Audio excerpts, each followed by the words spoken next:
Halo guys, balik lagi bareng gua Nyoman di channel Akhir Pekan. Kali ini kita masuk ke segmen podcast, segmen yang akan menceritakan segala cerita tentang apapun berita yang ada di sosial media.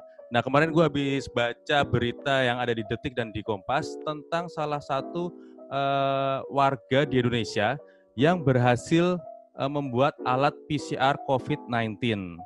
Nah, Bapak Wimi Hartawan, ya salah seorang yang warga Bengkulu yang berhasil membuat alat ini, itu memiliki hobi salah satunya adalah robotika. Nah, kita udah terhubung dengan Bapak Wimi Hartawan di channel Zoom. Kita langsung bincang-bincang aja supaya kita lebih tahu apa sih PCR COVID-19 ini. Selamat siang Pak Wimi Hartawan. Selamat siang Mas Nyoman. Iya, terima kasih Pak Wimi sudah meluangkan waktunya untuk bincang-bincang di segmen Akhir Pekan kali ini. Mungkin bisa diceritakan apa sih alat tes PCR COVID-19 ini? PCR itu yang saya tahu ya, singkatan dari polystyrene chain reaction. Jadi untuk melihat rantai reaksi dari proses pembelahan DNA kalau nggak salah, atau penguatan DNA. Sebenarnya ini adalah alat yang sudah lama ada, dan itu biasanya untuk melihat perilaku DNA ya, virus. Seperti contoh HIV, itu diujinya tuh belum ada rapid yang sekarang. HIV, Ebola itu pakai PCR. Nah, kebetulan ini mohon maaf ya, saya ke ranahnya medis kalau saya keliru, ya mohon dikoreksi. Ini kan ada COVID SARS namanya. Nah, yang saya tahu COVID-19 ini dari keluarganya virus SARS gitu. Jadi karakter identifikasinya dengan PCR itu saya rasa mengacu ke panduan cara mendeteksi ya varian-variannya SARS itu. Jadi PCR itu merupakan alat yang sebenarnya sudah lama ya, Pak Wimi ya. Sudah lama ada. Tetapi kali ini Pak Wimi bisa membuat alat ini untuk membantu supaya lebih mudah dalam melakukan pengetesan. Seperti itu bukan sih? Iya. Sebenarnya intinya itu ya. Karena gini, COVID itu kan saat ini rapid test itu tuh kan nggak bisa jadi parameter ya. Karena yang saya tahu ya mohon maaf, itu akurasinya katanya 40%. Jadi manakala kita dites rapid, hasilnya positif versi rapid, maka itu nggak dikatakan positif, tapi reaktif gitu loh. Mungkin 50-50 kali ya maksudnya. Oh iya. Benar Pak Wimi, kemarin sempat ada teman saya yang statusnya itu memang reaktif ketika dites rapid, tetapi ketika dia melakukan swab COVID itu ternyata hasilnya negatif. Seperti itu sih, benar sih. Berarti memang nggak akurat 100% ya, mungkin sekitar 50-50 berarti ya. Ya, makanya sekarang itu alat yang paling bisa diandalkan itu katanya PCR. Kenapa sih PCR itu kok malah heboh? Karena memang aku PCR ini mahal banget Mas Nyoman. Oh gitu. Mahal banget. Negara itu nggak tahu ya membelanjakan berapa ratus miliar atau berapa triliun gitu loh untuk kebutuhan PCR. Tiap rumah sakit rujukan COVID itu harus ada gitu kan. Mahal banget itu. Berarti kalau mahal ini karena kita impor atau memang kita udah bisa bikin sendiri sih Pak Wimi? Mahal karena kita impor. Sebenarnya teknologinya tuh kita bisa, Indonesia itu bisa.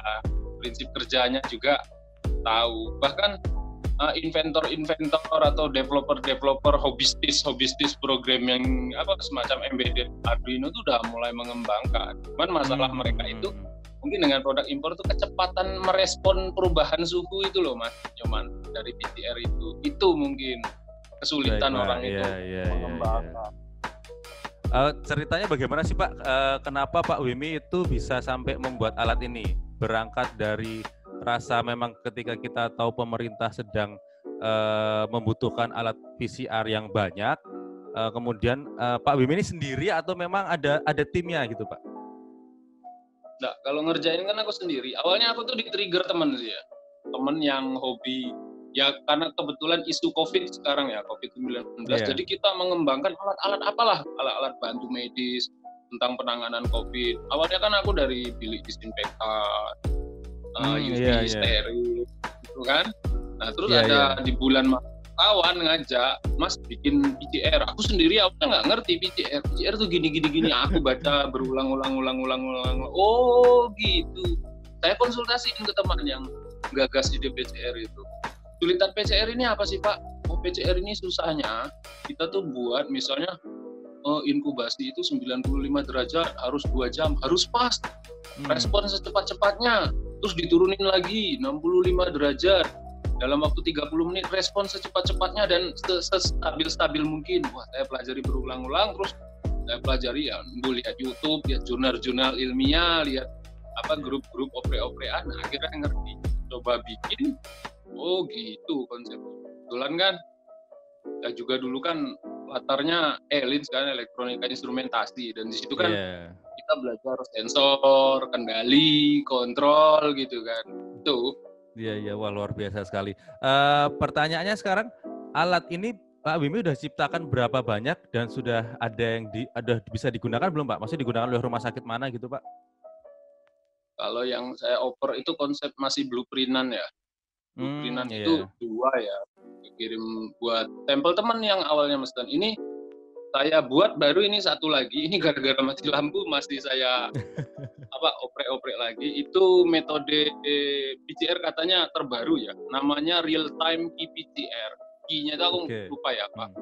Real time PCR ini dia habis inkubasi ada 4 tahapan itu loh. Annealing, semacam denaturalize gitu ya. Denaturalize itu mungkin pemanasan suhu 65 derajat. Annealing itu pemanasan suhu 70 derajat. Gitu-gitulah ada step-stepnya nanti. Hasil inkubasi itu ada di proses-proses lagi gitu loh, ribet. Nah, kalau yang saya tuh nggak perlu dipindah-pindahin lagi tabung itu. Jadi langsung diidentifikasi. Metodenya macam-macam. Nanti ada metode cairan gelnya itu loh, mana habis panas dingin kan. Terus itu dipanas dingin kan, terus diidentifikasi entah keruhannya kayak gitu, pakai image processing, dikasih sinar yang gelombangnya tertentu gitu. Prinsipnya mungkin identifikasi kekeruhan lah gitu lah. Nah, saya masih ngembangkan ini yang ketiga ke tahap itu. Jadi biar lebih cepat gitu loh, mangkas waktu. Ya, mudah-mudahan lancar nih Pak Wimi ya, pembuatan alat-alatnya semoga bisa membantu terutama rumah sakit untuk pengecekan, karena memang teman-teman kantor saya tuh pernah yang dilakukan tes itu nunggu hasilnya tuh ada yang sampai seminggu Pak Wimi. Jadi itu yang membuat kita tuh sambil seminggu itu mau nggak mau isolasi 14 hari gitu. Praktek di lapangan memang nunggu hasilnya itu terlalu lama sih kalau menurut saya ya. Impact-nya ya kalau dia berhasil isolasi, kalau dia masih jalan-jalan keluar gitu kan bisa melakukan penyebaran virus ini lebih berbahaya sih menurut saya. Sebenarnya gini Mas Nyoman, yang bikin lama hasilnya itu gini, misalnya PCR dengan kapasitas tabung 30, waktu pendeteksian 3 hari. Tapi kalau rumah sakit itu cuma 1, lah ngantrinya itu loh Mas Nyoman. Iya, betul. Kalau 30 tabung kan, berarti 30 pasien, misalnya gitu kan. Lah kalau yang daftarnya 300, ngantrinya 1 itu dikali aja, ya lumayan sebulan gitu. Benar. Apalagi sekarang udah berapa puluh ribu ya yang penderita COVID yang udah terdeteksi Pak ya. Memang sedikit berisiko nih. Ya makanya pemerintah pusat kita ngucurkan pengadaan PCR itu kan lumayan, katanya besar-besaran. Nah sebenarnya yang PCR jadi masalah saya ini, pokoknya saya buat dulu. Misal pemerintah daerah itu serius mendukung, ini saya dibantu izin uji klinisnya lah. Uji klinis ternyata saya layak, alat saya tersertifikasi, ya kita produksi Mas Nyoman. Lebih murah. Betul. Amin, mudah-mudahan nanti mungkin pemerintah bisa melihat kondisi ini lebih serius Pak ya, supaya mungkin bisa didukung dan mudah-mudahan bisa membantu rumah sakit supaya pengecekan bisa lebih cepat gitu Pak. Betul. Jadi kan kalau kita uji klinisnya lolos, metode saya hasilnya lebih bagus dari impor kan seneng juga gitu Mas. Harga kita kosnya rendah banget lah. Kita hitung-hitung bantu-bantu negara, kawan-kawan operator se-Indonesia itu kan juga banyak Mas Nyoman. Betul. Jadi kita bisa produksi sendiri. Ya, memang biaya yang dibutuhkan itu berapa rupiah itu Pak? Kalau dirupiahkan itu untuk membuat satu alat, Pak Wimi kemarin butuh dana berapa sih Pak sebenarnya untuk satu alat? Kalau metode yang lama itu sekitar 5-6 jutaan ya. Yang lama itu metode yang lama. Iya, kalau yang baru ini aku masih riset. Oh enggak, itu udah murah banget Mas Nyoman. Itu yang saya tahu itu harganya ratusan juta. Iya, dibandingin yang dari impor ya Pak Wimi ya. Lebih gila lagi harganya, iya. Yang metode real time PCR ini masih riset ini, masih nunggu bahan. Mati lampu ya sensornya dulu. Aduh. Ya wis lah nunggu. Karena saya juga daerah isolasi kan, susah banget nih masukin barang. Tapi tunggulah mudah-mudahan bulan ini bisa launching.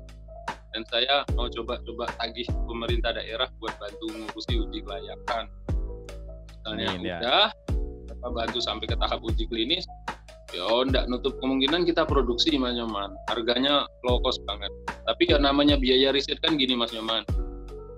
Ini finishingnya misalnya 10 juta gitu loh Mas Nyoman ya. Kita kadang-kadang untuk sampai finishing tuh nyoba ini error, nyoba ini jebol. Lah itu biaya itunya Mas Nyoman yang habis banyak itu. Tapi ketika kita sudah fix pakai komponen ini rigid, alat ini rigid, udah nanti kan total kan akan lebih murah. Biaya riset itu yang mahal. Ya, di tahapan R&D itu ya, research and development-nya memang butuh modal lah ya istilahnya di situ untuk pengetesan, betul-betul. Ya, betul ya. Terima kasih banyak Pak Wim, ini informasinya sangat memberikan informasi yang sangat bagus sekali. Mudah-mudahan kita doakan bersama, mudah-mudahan Indonesia bisa membuat dan menciptakan alat PCR sendiri supaya ya bisa mengepres biaya yang harus kita keluarkan untuk impor alat-alat dari luar gitu, dan bisa membantu proses pengecekan COVID ini lebih cepat gitu. Mungkin pendapat Pak Wimi bagaimana untuk menghadapi COVID-19 seperti ini? Apakah Pak Wimi juga work from home atau maksudnya tidak keluar ke rumah atau seperti apa? Aku ya termasuk kehidupanku sekarang tuh 80% work from home ya. Jarang-jarang sih keluar ke rumah. Ya karena kerjaanku kan inventor ya. Oprek di rumah, online, tahan barang, paket, rakit, gitu-gitu kerjaan gue. Keluar juga paling ngapa ya? Ada yang ngajak ketemu sebentar gitu. Tapi kebetulan di kampungku zona hijau ya Mas. Di zona hijau. Aman ya, mudah-mudahan aman terus Pak Wimi. Insya Allah aman ya, kita masih menjaga. Jadi di Provinsi Bengkulu ini 2 kabupaten masih di zona hijau termasuk aku. Tapi aku juga tetap jalanin himbauan pemerintah, jaga jarak, pakai masker. Itu kita warga negara kan patuh. Siap. Terus kita desain PCR ini kan dalam bentuk juga partisipasi kita membantu Indonesia. Kita perang bersama-sama. Nah, kalau ibaratnya yang perangnya itu kan tim medis, kita nih ciptain alat perangnya aja Mas Numan. Iya betul. Mereka itu kan ras kesatrianya gitu loh, yang garda terdepan. Garda terdepannya memang tim medis ya, iya. Kita yang sebagai tim yang di belakangnya mendukung dengan cara yang lain. Empu. Kita nih ibaratnya empu buat senjatanya lah gitu lah Mas Nyoman. Kita gitu kan.